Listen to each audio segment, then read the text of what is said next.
Maintenant, une habituée de la scène qui n'est pas nerveuse du tout. Catherine Ouellette-Simard.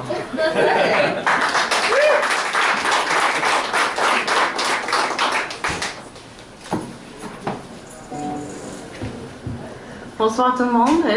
Je suis heureuse de voir autant de monde pour nous encourager. C'est le fun.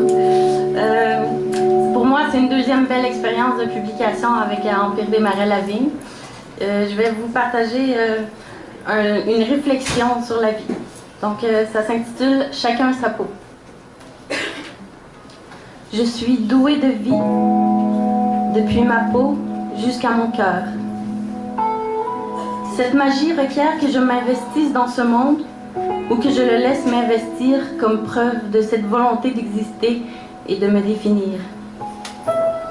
Ma présence de corps et d'esprit traduit l'essence d'une relation amour-haine avec le temps que chaque moment entretient. J'aspire à la réalisation de mes rêves, mes utopies.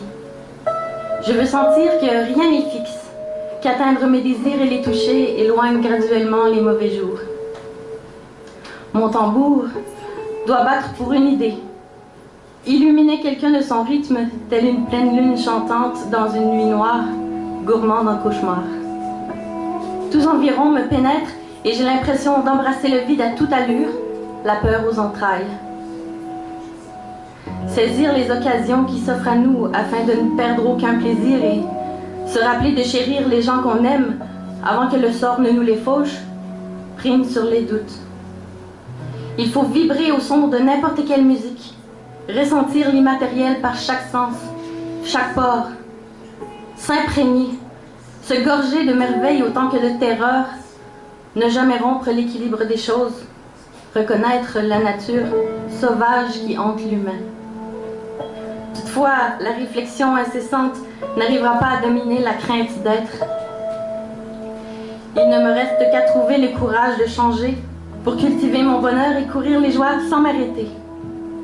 Qu'à accepter l'urgence d'aimer qui me rend femme. S'étouffer d'optimisme dans le but de ne jamais perdre le fil, soumis au néant alerte, n'est pas toujours un mal. Il ne s'agit point de se montrer aveugle aux infortunes, mais plutôt d'éviter d'attendre la mort. Se satisfaire de ce que l'on possède. Profiter de notre don inné, consistant à surmonter nombre d'obstacles et alimenter ce qui nous anime.